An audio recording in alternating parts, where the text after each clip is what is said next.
أشهد أن محمدا رسول الله. أشهد أن محمدا رسول الله. حي على الصلاة.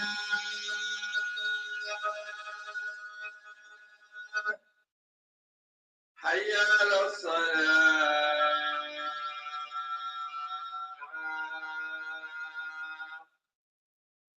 حي على الفلاح. حي على الفلاح. الله أكبر. الله أكبر. لا إله إلا الله.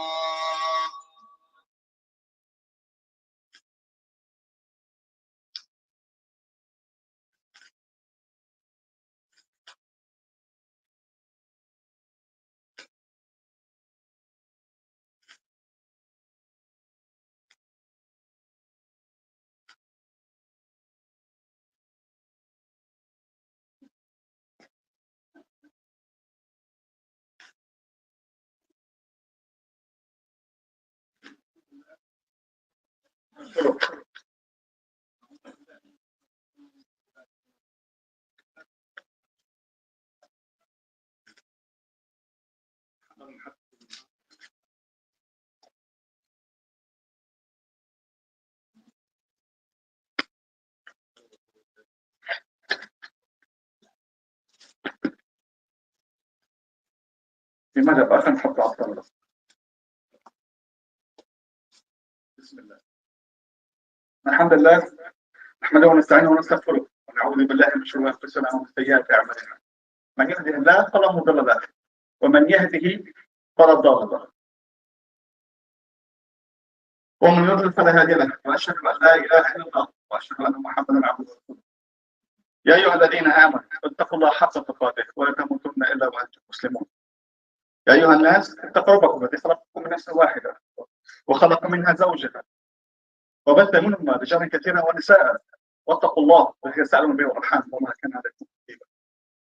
يا ايها الذين امنوا اتقوا الله وقولوا قولا سديدا يصلح لكم اعمالكم ويغفر لكم ذنوبكم ومن يطع الله ورسوله فقد فاز فوزا عظيما. فان خير الكلام كتاب الله عز وجل وخير الهدي هدي محمد صلى الله عليه وسلم وشر الامور محدثاتها وكل محدثه بدعه وكل بدعه ضلاله وضلاله في النار والعياذ بالله. Before I start, I can just remind myself and you of the etiquette of the khutbah, the religious, the Islamic etiquette. So it's not just about being polite. It's actually, if you don't do it, فلا جمعة له. So you have no Friday, as if like you've done only the dhuhr, rather than actually do the attend the Jum'ah and the benefits of it and all the ثواب of it. So when you come from this door and you sit down, that's it. You have the salah. You don't say salamu alaikum to your friend and he doesn't reply to you. You say wa alaikum assalam, how's your brother? How's your brother? I didn't see you for a long time. Yalla, let's watch the khutbah while we're here. You don't. You walk in, you sat, you are in the salah. As if like, so Allahu Akbar, Alhamdulillah Rabbil Alameen, Rahman Rahim. As-salah.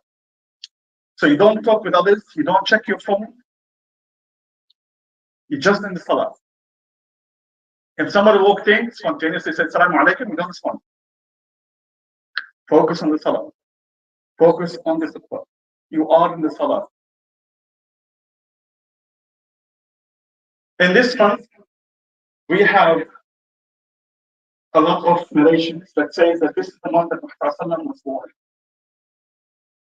And as much as stuff confirmed, what's confirmed is the date of death, because when he was born, he wasn't that a significant man. He was come from good lineage. His grandfather is Abdul Muttalib, and they come from really good family, but it's not really clear. But it's a good time to remember Muhammad more and focus more. So on this khutbah, I'll be focusing on a couple of things. One, do we actually follow Muhammad? Sorry, before that, do we love Muhammad? And then if you love him, do you really follow him? How do you follow? And then there's the balance between you as a character, and then what Muhammad ﷺ was, the character differentiation between them. And then some of the main tasks that Muhammad ﷺ was given, and he was really good at. So we'll be talking about these ones. Inshallah, I'll be able to give also practical help, because we don't want this khutbah to be just completely nothing. Just reminding of, hello, goodbye. And then when you look at it, it's, well, what did I do? How did I actually benefit from this? And some of us, subhanAllah, they have that mind to say, well, the Sheikh said that, so I can apply this and the other. But some of us, me included, unless you tell me what's the benefit of this and how can I apply it in my life, I would not get it. And some of us needed some time to listen in English, because the way they've been learning, the way they've been reading, the way they've been interacting, or even Kurdish or their mother tongue, because the Arabic word is not clear to them when it says, although it was clear to the Sahaba, but to us it's not clear. So one of the hadith, for example, is when Muhammad says, the good company, as a good friend, is like the carrier of the mosque. And the bad friend, companion, is like nafakh, so the one that blow into the fire for the metal. This analogy might not be understandable to you just with words, so maybe you need to look it up. If I said in Arabic, you wouldn't understand what the kir is, nafakh. Most of us wouldn't know, so they'll have to look into it. So part of the responsibility of anybody who's relaying the message from Muhammad and Allah Azza wa Jalla is to make it comprehensible to you, to make it accessible, and then hopefully also give you tips, hacks, ways of how you can apply that in your life. And inshallah, we'll be able to do this today. And on Sunday, we have an event. Inshallah, we'll talk also again about Muhammad as a role model, and we'll be giving also talk about it, inshallah. So please try to come. Times will be announced later. So the first point, do you love Muhammad? If you do, how? There's a basic principle that we know, but sometimes we miraculously forget. So we know if you love somebody, you got to be like them. Why? Because you follow them, and they will influence you. Without naming names, but if somebody was very good in the world of tech, and that's something that you're passionate about, or in the world of money, how to make money, and this is something you want to be very good and make money and be really wealthy, and there's nothing haram about that. As long as you're friendship with Allah Azza wa Jal and to benefit yourself and your ummah, and obviously your family as well, with what Allah Azza wa Jal has stated. There's nothing wrong with that. Abdurrahman bin Auf was the most, was very wealthy, probably was the wealthiest of Sahabas, and there was nothing wrong with him being wealthy. Really wealthy. Millions. So nothing wrong with that. The problem is, and we see it also, by the way, with the non-Muslims. When they focus on somebody and they start loving them, whatever that was, male or female, they start imitating them. So if that person decided, you know what, I'm going to be really take a lot of my time every morning to choose my necktie, my shirt, my suit, I'm going to abolish all that. I'm just going to wear a turtle jumper, black turtle jumper with the jeans and a Snickers and a trainer. That's it. And then suddenly he becomes an icon with that look, and suddenly his fans will be dressed like him. And we see, for example, how do you see it in the new Muslims? With the new Muslims, when they become Muslims, they start dressed like the Saudi Thobe or the Khadija Thobe, because they think this is Islam. But this comes from where they now love this ideology, methods, ways to be wherever they want to be, so they start forward completely. And we naturally fall into this trap. There's nothing wrong of learning of how to be this great mechanic, physician, tradesman. There's nothing wrong about that. How to be a very good podcaster. There's nothing wrong about that. But then they're only specific in one area. Because you as a human being, you as a person with good manners, you as a person with faith, with deen, you need, your example in life should be Muhammad sallallahu alaihi wasallam and his Sahaba. So when we say we love Muhammad sallallahu alaihi wasallam, those who are fanatics about that person who I mentioned and others, they know everything about it. They read the biography, they follow the videos, they know the achievements by dates. And they start copying because they want to achieve whatever they achieve. How much do you know about Muhammad sallallahu alaihi wasallam? How much do you know how he looked like? The knowledge is accessible. It's on your phone. You can put on how did Muhammad sallallahu alaihi wasallam look? How do you know? What do you know? You love somebody. Are you not eager to know how he looked? Don't you? But then how many of us knows that? Do you really love Muhammad sallallahu alaihi wasallam? Muhammad sallallahu alaihi wasallam was the best of his people to his own family. Are we the best people to our own family? One of the brothers came up to me and I was having an issue because he lent somebody some money. But because he did that, the issue was how he get his money back, and he's concerned about it. But there was another issue. The money he gave to that brother, although he knew that money would not come back in time for what he wanted to do. The issue was he couldn't put his daughter in the school he really wanted to put his daughter in that school. His only daughter. So I said, you didn't do what Muhammad sallallahu alaihi wasallam did. Muhammad sallallahu alaihi wasallam said, the first priority is yourself and your family. And then your friends. You went and gave the brother some money. Yes, you helped him out. I totally understand. But your priority was your family. Now he couldn't put it in the school, put his daughter to the school, and she lost the whole year because of that. How much do we apply that? It's very good that we're going to go and help others and be within charity causes. But how much to do this to your family? Leave the money aside. How much of your time do you give to your family? Most of us, we've learned and we're learning and we teach our children how to be very good at school. How much of that time is dedicated to Islam? How much of that time dedicated for them to be a good human being? How much of that time is dedicated for them to be good in the household of Allah, of their household? Like what Allah Azza wa Jal did with Muhammad sallallahu alaihi wasallam, teaching him, and how he did Muhammad sallallahu alaihi wasallam with his family. How much? There was a brother who was a professor at Newcastle University.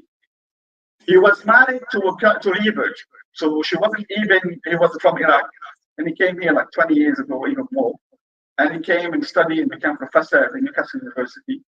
And his profession was mechanical engineer or engineer of some sort. His family was an example of how the family in the West should be. He's got, I think, 3 daughters and 2 sons, or 2 sons and 2 daughters. And his family, his daughters, was an example. Everybody loved his family. Everybody. They couldn't believe how such an example, his daughters and sons were active in the community, were engaging, were doing activities and volunteering. They were really on time with the salah, they were on time with their studies. They did good. And they were a perfect example how anywhere, not just in the West. But obviously in the West, because of the challenges, we were surprised. And when we asked him what was his secret, he didn't know what his secret. All what he said is, all what I know is, once I finish work, I go home and I always pray with my family. It wasn't very much mosque by then, but they had the mosque obviously in the Newcastle University. But I said, I pray with my family, whether it was home or the mosque. We always pray together. Simple. But what did he do? He led with example. He led with example. And that's what Muhammad sallallahu alaihi wasallam taught us. We have one of the problems that we have to raise our children in this country is we can't hit them. It's a common complaint. We can't hit them, so they became a tyrant because they know there's no punishment. And then what do we do? Okay, let's look, before we look on how they did it here because the West, because there are some good examples. But before that, let's look at Muhammad sallallahu alaihi wasallam. Anas ibn Malik, he says, I worked for Muhammad sallallahu alaihi wasallam for 10 years. And he was a child when his mom brought him, says, I want him to be your servant. And he said, he's never hit me. He's never. And that's a servant, not his own child. And he talks, Anas ibn Malik, he talks about times when he challenged Muhammad as a child. He didn't know better. He loved Muhammad, but as a child, every now and then he would do something. He would send him an errand. That's very famous hadith. He would send him an errand, and Muhammad suddenly he's behind him and he says, what are you doing? Where did you go? He did not hit him. He says, oh, I was distracted. He said, okay, go and do whatever I asked you to do. He did not hit him. And he said, for 10 years he did not do that. Can we do that? Can we raise our children without touching them? Yes, because it's doable. There's ways how to do it. Inshallah, we'll talk about in different occasions. But there's ways how to do it. And many people is doing it. I'm not saying don't be firm or assertive, but when it comes to the hitting, Muhammad wasn't the hitter. He did say when they start to pray at the age of 10, if they are not being disciplined, yes, we can use them. He did say that. Another occasion when he talked about how to deal with the violence. But there's talks about it. But he himself, he never did it. And Aisha said he never did it. So how do we do it? We learn. But then what's our example to this? Is Muhammad in his life. This is what we need to learn from Muhammad. Al-Bukhari narrated that somebody came, Bukhari and Muslim as well, by the way. Somebody came to Muhammad and says, Ya Rasulullah, how do you say about a man who loves people, but doesn't follow them? And Muhammad says, a person, a man, Allah, is with whom he loves. It doesn't make sense. If you love somebody and you not follow their steps. If you struggle with not being with them, then that's a different matter. But at least the intention is there. And I'll be giving tips about how to do this shortly. So what you need to do, first and foremost, we all love Muhammad. I absolutely sure of it. We all love Muhammad. But how do we apply it in our life? First and foremost, you have to know about it. Read about it. Dedicate time to understand more about it. And nowadays, you can simply put a YouTube video, put it while you're working, anywhere, whether you're driving or anything else, doing any other task, and then you can do that. Learn about Muhammad, learn about what you do about particular things. And by the way, you're not obliged to learn everything about Islam, but you're obliged to know about Islam what you need to use. So if you don't trade, you don't need to know what about trading. In Islam, how to do trading. But if you know people, you have to know how to treat them. If you want to have a family, you have to learn how to address your family, your wife and your children, how to deal with them. You have to learn from, if you go to Hajj, before you go, you don't have to learn about Hajj. But once you want to go to Hajj, you need to learn how to do the Hajj. You can't just go there, so, I'll see what I do when I get there. So it's your duty to learn what you're about to do and what you're doing from Islam. So what do you do? First and foremost, تصلح نفسك. Prepare yourself. Discipline yourself. And after it happened, that you are like that man who killed 100 souls because he couldn't hold himself. The advice was eventually, he had the intention and he knew what he is. It's not working. So he's trying to do better of himself. So the advice to him was leave your company. Don't be with your company. And remember what I said about the company? Well, the company would affect you. And by the way, this is al-kir. So this is what the Adam Smith would use to get the fire working. and they'll be working on it, they'll be blowing it, and there'll be all sorts of fumes coming out of it. All sorts of fumes. This is opposing, this is different to when you have somebody with selling perfume. What you get from them is those nice scents. But with this person, if you're a company of such a person, you'll get the fumes. And there's a difference between the two. So we need to work on ourselves. We need to improve ourselves. And how do you do that? First, have the intention. So there's 5 steps. And you always said do the salah. Yes, but there's 4 steps towards salah. First is you do the intention. That's the first thing that you need to do. You do the intention. And second, what you need to do is a dua. So you have the intention, and then you do dua, and then start looking into it. How do I become a better person? What's wrong with what I am? How can I improve it? And then try to apply it. Those 4 steps, even before you start to pray. And salah will help you. If you do the salah properly, it will help you. But you have to learn how to do salah properly. We've mentioned before the hadith when that Sahabi came in at the masjid and he was praying. And Muhammad said, go back, you haven't prayed. He has not prayed. So he did it 3 times. And then Muhammad said, taught him how to pray. So look into your prayer. Learn. It's accessible. If you do the prayer correctly, it will fix you. And if it fixed you, it will fix you as a human being. And that will make a huge difference. I know many brothers, to give you a practical example. If you have a good brother and he wanted to get married, there's many families will give him their daughter because they want a good person. If you want to go into trading, many people will say, okay, come work with me, I'll give you shares because he's a good person. In the world of money, they always look for the character first before they look into the skills. So if you improve on yourself as a character, you'll be improving a lot. You'll be fixing many things in your life. Allah Azza wa Jalla. And so the Kahf, there were 2, so we have 2 stories with Moses and Khutbah.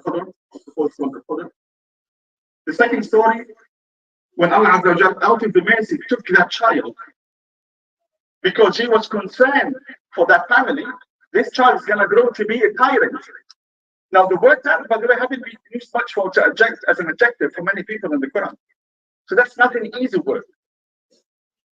So he took it as a mercy for the family and brought them and gave them another child. But that child also was saved. And that tafsir doesn't actually mention it. That child was saved from his own self. Because what? أبويه صالحين. أبويه مؤمنين.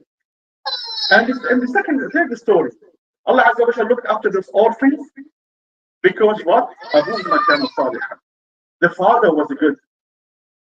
If you're good, you save yourself. You save your family. Allah Azza wa Jalla will look after your family. And then you don't know what happened around you. People will see you, a good example, they would love Islam. They become a Muslim. And then you have the ثواب. And that's immense ثواب. Immense. And they love Islam because they've seen a good example of Islam. Not a bad example. And in this country, we know about people getting into Islam. When you ask them, it's not just about what they read in the textbook. It's the people, how they treat them. It's a good example, live examples. And I told you before about the brother who was in Masjid Tawheed, it's called Khalid. Why did he become a Muslim? He loved architecture, he loved Islamic architecture. He used to go to Arabic countries and Islamic countries because he loved that. It was just a simple factory man who worked there in the factory. And then later he became a Muslim. Why? He said because of all the good people who treated him well and his wife when they went on holiday in the Islamic countries. I don't know there's bad examples, but he's a man of this world. So there's a good example, bad examples everywhere. But you focus on the good example, how good they were. Be one of those people. For the sake of you, to start with, to save yourself from the hellfire. And then the benefits will come, mashallah, flooding to you. Immensely. أقول قولي هذا وأستغفر الله لي ولكم.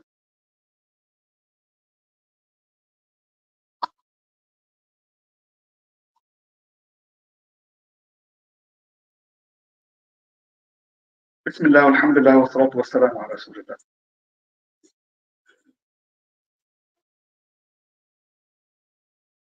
محمد صلى الله عليه وسلم من أحد أمور وأدوار التي لعبها في حياته والتي قدمها كمثال جيد. كان رسولا، والرسول هو من وجد بشرع وأمر بتبليغه، والنبي هو من بلغ بشرع ولم يؤمر بتبليغه. وهذا الفرق بين النبي والرسول. الرسول صلى الله عليه وسلم كان نبيا ورسولا، وليس الوحيد على فكرة الذي كان نبيا ورسولا، لأن هناك بعض الناس يظن أنه كان كذلك. المهم، رسول الله صلى الله عليه وسلم كان رسولا، كان مصلحا، أرسل رحمة للعالمين، وكان معلما، وكان مربيا. أنت كلكم في هذا المسجد، كلكم منوط عليكم هذه الأدوار الأربعة: تتبلغ شرع الله عز وجل، ثم تؤمر بتبليغه لأهله، ثم أنت مصلح. الطفل يخلق ب400 صفة وراثية، فترى بعض الأطفال سبحان الله شقي متعب، وبعض الأطفال هند لذيذ، 400 صفة وراثية. فأنت مصلح ومربي ومعلم، وأحيانا ليس فقط لأطفالك بل لنفسك قبله. فأنت هناك 4 مراحل يمر بهم الإنسان في التربية. المرحلة الأولى يربيه أهله، وهم يحضرون للمرحلة الثانية حيث سوف يربي نفسه. متى ما أصبح عاقل راشد عليه ما عليه، هو يجب أن يصلح نفسه. ما بقول والله ربوني أهلي هيك، لا، أنت عليك أصبحت راشد وبلغت الحق، عليك أن تفعل ما أمر. أليس كذلك؟ ثم المرحلة الثالثة حيث تكون مربيا وتربى، تتزوج معك أولاد، يعني حيربي وأنت حتحاول تربيهم. مرحلتين الرابعة للأسف بتكون هون مفسد، بتكون صرت جد هون، وبصير أنت تفسد على ولدك، بتدلع ابنك. الله يهدينا جميعا. ولكن هذه المراحل الأربعة علينا كآباء وأمهات من يسمعنا أن ما تعلمناه من صالح نطبقه، وما تعلمناه من صالح عادات سيئة، عادات غير صحيحة غير صحية. مثل ما ذكرنا من قليل الضرب للأطفال، نحن جيلنا يتندم انه كيف كنا نضرب، تلاقي صواريخ عم تصير بالبيت وتصيب. اول وجه صواريخ اعرفه كانت امي، الله يبارك فيها، ووالدي. وتربينا، بس تعلمنا بعدين ليس الطريقه الصحيحه. والرسول صلى الله عليه وسلم لم يفهم ابدا. وامنا عائشه تقول: ما ضرب الرسول احدا بيده قط الا ان تنتهك محارم الله عز وجل فقط. فما تعلمناه ناخذ منه الصالح ونكمل تعليم انفسنا، لأن قصة مهمة إلى حد ما أمنا وأبانا. ثم بعد ذلك نتعلم ونعلم أنفسنا ونهذب أنفسنا ونهذب أولادنا وأطفالنا إن شاء الله وأهلنا ونحتويهم. والرسول صلى الله عليه وسلم في خطبة الوداع على فكرة عندما أوصانا بالقوارير، عندما واحد يوصيك بأمر فهو يوصيك بما أنت بحاجة إليه. لن يوصيك في الجانب أن تستيقظ الصبح، أنت لا حالك حتى الصبح كل يوم الصبح وتروح بدك تاكل وتشرب وتتنفس. فلم يوصينا بهذا، أوصانا بما يجب أن يوصى به. أوصانا بالقوارير خيرا، وقال القوارير، استخدم تعبير القوارير ليه؟ لأنهم هشين رقاق مثل الزجاج. القارورة يعني الزجاج، القارورة. فأوصانا بهم خيرا ليه؟ لأنه حيجننون. والرسول صلى الله عليه وسلم قال: من القوي من ملك نفسه عند الغضب. الأولى بالإنجليزي: The strong person is not the one who overpowers others. The strong person is the one who overpowers himself. Discipline himself. That's strong. And you're required to be strong. أنت مطلوب إنك تكون قوي. ما مش مطلوب إنك ضعيف. والعبد القوي أحب الله عز وجل من العبد الضعيف. مطلوب تقوي نفسك في العلم والطباع التي تكتسبها من تعليم محمد صلى الله عليه وسلم ومن القرآن الكريم. قبل ذلك تذهب إلى الوحي، إلى حافظات الوحي القرآن والسنة، وتتعلم منهم ما أمرنا أن نتعلم به. ولست معذورا بأنك لا تعلم والله أعلم. ليش؟ لأن العلم بين يديك، اسعى إليه. العلم بين يديك، بدل ما تمشي تضلك جاهل بأمر وما عم تعرف فيه، عم تخبص وتعرف وتخبص وتعرف. افتح تليفونك يا أخي، دور كيف أفعل كذا، هل كذا صحيح، هل كذا جيد، هل كذا نافع، هل كذا حلال. ثم نحاول نطبق كما ذكرت الخطوات الأربع قبل الصلاة. هي أولا النية، ثم الدعاء، ثم التدبر، ثم السعي، ثم الصلاة. قبل الصلاة، والصلاة تعينك على هذه كلها إن شاء الله، خاصة صلاة الليل. اللهم علمنا ما ينفعنا وانفعنا بما علمتنا يا رب العالمين. اللهم صل وسلم على عبدك ورسولك محمد البشير النذير والسراج المنير. وارض اللهم عن الخلفاء الراشدين المهديين وعن باقي الصحابة والتابعين وتابعي التابعين ومن تبعهم بإحسان إلى يوم الدين، وعنا معهم بعفوك وكرمك وإحسانك يا أرحم الراحمين. اللهم إنا نعوذ بك من الهم والغم والحزن والعجز والضعف والكسل والعين والسحر والحسد وضلع الدين وغلبة الرجال. اللهم ادفع عنا الغلاء والرياء والربا والزنا والزلازل والمحن وسوء الفتن ما ظهر منها وبطن يا رب العالمين. اللهم آمنا في أوطاننا، اللهم آمنا في أوطاننا، اللهم آمنا في أوطاننا وأصلح أمورنا ولاة أمورنا. اللهم اجعلهم واجعلنا ولاة مهتدين صالحين مصلحين. اللهم وارزقنا البطانة الصالحة يا حي يا قيوم. اللهم اعز الاسلام والمسلمين، اللهم اعز الاسلام والمسلمين، اللهم اعز الاسلام والمسلمين، وارفع اللهم الظلم عن المظلومين والمستضعفين في سوريا ولبنان وفلسطين والسودان وكردستان وجميع بلدان يا ارحم الراحمين. اللهم يا مقلب القلوب ثبت قلبنا على دينك. اللهم ثبتنا على قولك الثابت في الحياه الدنيا وفي الاخره. ربنا لا تؤاخذنا ان نسينا واخطانا، ربنا ولا تحمل عنا اصرا كما حملت على الذين من قبلنا، ربنا ولا تحملنا ما لا طاقه لنا به، واعف عنا واغفر لنا وارحمنا، أنت مولانا فانصرنا على القوم الكافرين. عباد الله، إن الله يأمر بالعدل والإحسان وإيتاء ذي القربى وينهى عن الفحشاء والمنكر والبغي يعظكم لعلكم تذكرون. اذكروا الله العظيم يذكركم واشكروه يزدكم وذكر الله أكبر والله يعلم ما تصنعون.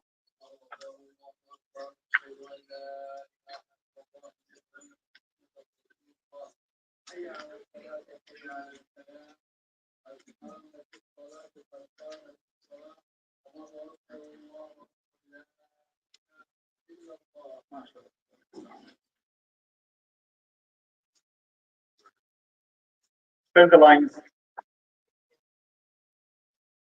straight them, shoulder to shoulder.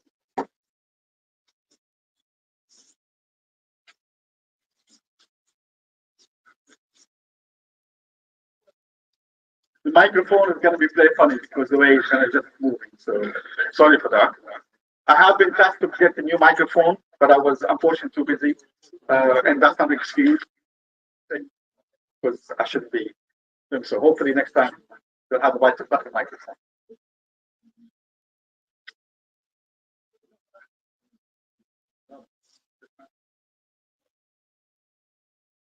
صلوا صلاة مودع.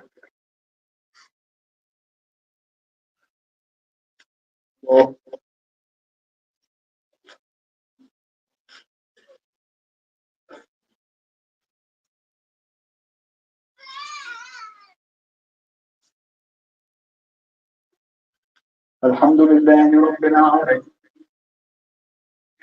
في مالك يوم الدين إياك وإياك نستعين اهدنا الصراط المستقيم صراط الذين أنعمت عليهم الضالين. والضحى والليل إذ ما ودعك ربك ما قلى الآخرة خير لك من الأولى ويعطيك ربك فترضى لم يجدك يتيما فآوى ووجدك ضالا فهدى ووجدك عائلا فأما اليتيم فلا تقهر وأما السائل فلا وأما حدث. الله أكبر.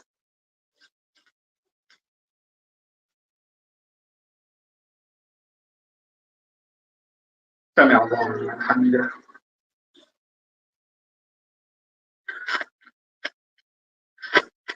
الله أكبر.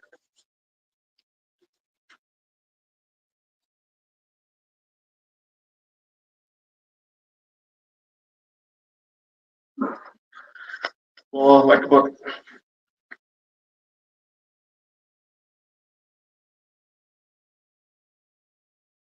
الله أكبر.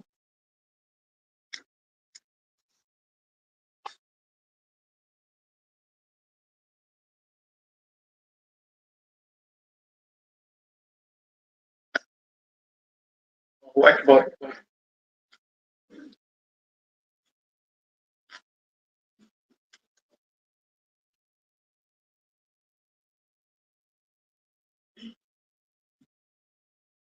الحمد لله رب العالمين الرحمن الرحيم مالك يوم الدين إياك نعبد وإياك نستعين اهدنا الصراط المستقيم صراط الذين أنعمت عليهم غير المغضوب عليهم ولا الضالين.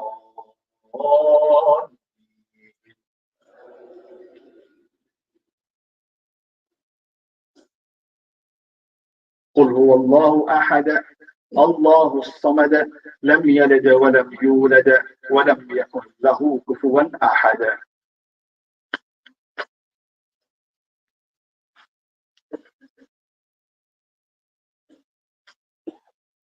سمع الله لمن حمده. الله أكبر.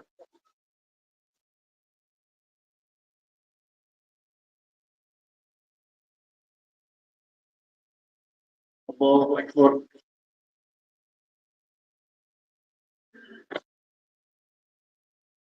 الله أكبر.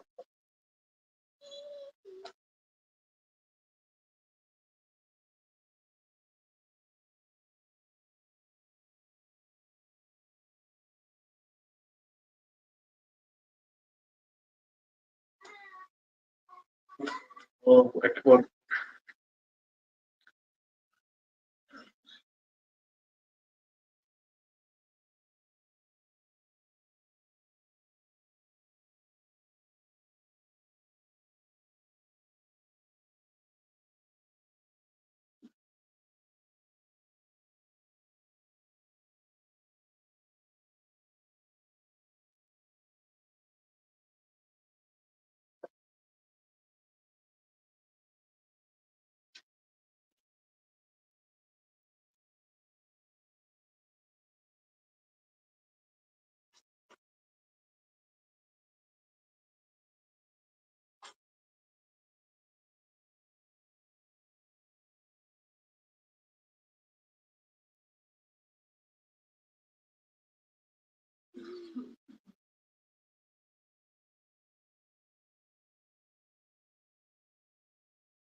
السلام عليكم ورحمة الله.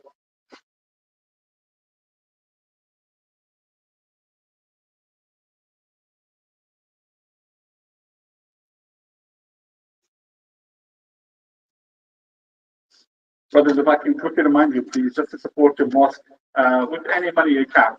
You don't have to exert yourself. Just try to support your mosque by giving sadaqah. And subhanAllah, it will not go away. It will be invested in this mosque, it is running, and if you can, pray for it, but also try to look after it by looking after the hygiene of it and the tidiness and the cleanliness of it.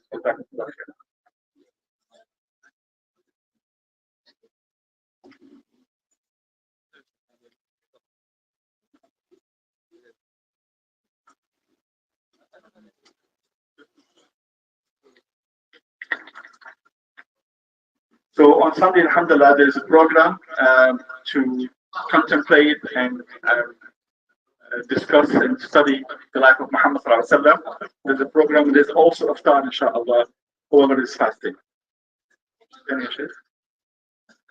Sheikh Sayyid now.